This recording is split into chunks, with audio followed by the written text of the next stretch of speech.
कामिका एकादशी और सावन का पवित्र सोमवार है। ये दिन सिर्फ पूजा पाठ का नहीं, खुद को बदलने का भी मौका है। कहा गया है, जो एकादशी का व्रत करता है उसके पाप बह जाते हैं, और जो सावन में भोलेनाथ को याद करता है उसके जीवन में शांति उतर आती है।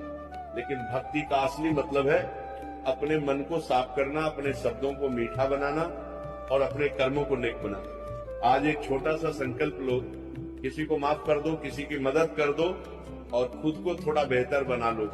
भगवान सिर्फ मंदिरों में नहीं, तुम्हारे व्यवहार में बसते हैं।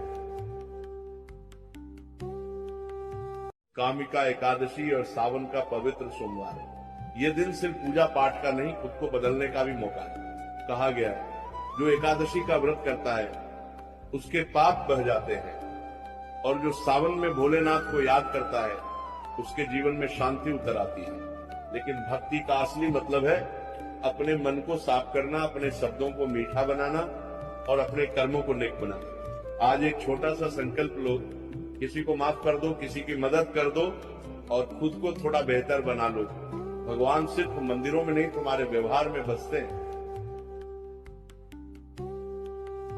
कामिका एकादशी और सावन का पवित्र सोमवार है। ये दिन सिर्फ पूजा पाठ का नहीं, खुद को बदलने का भी मौका है। कहा गया है, जो एकादशी का व्रत करता है उसके पाप बह जाते हैं, और जो सावन में भोलेनाथ को याद करता है उसके जीवन में शांति उतर आती है। लेकिन भक्ति का असली मतलब है अपने मन को साफ करना, अपने शब्दों को मीठा बनाना और अपने कर्मों को नेक बनाना। आज एक छोटा सा संकल्प लो, किसी को माफ कर दो, किसी की मदद कर दो और खुद को थोड़ा बेहतर बना लो। भगवान सिर्फ मंदिरों में नहीं, तुम्हारे व्यवहार में बसते हैं।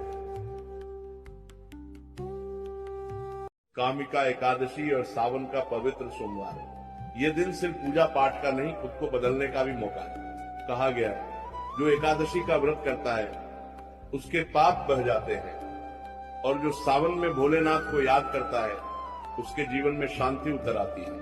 लेकिन भक्ति का असली मतलब है अपने मन को साफ करना, अपने शब्दों को मीठा बनाना और अपने कर्मों को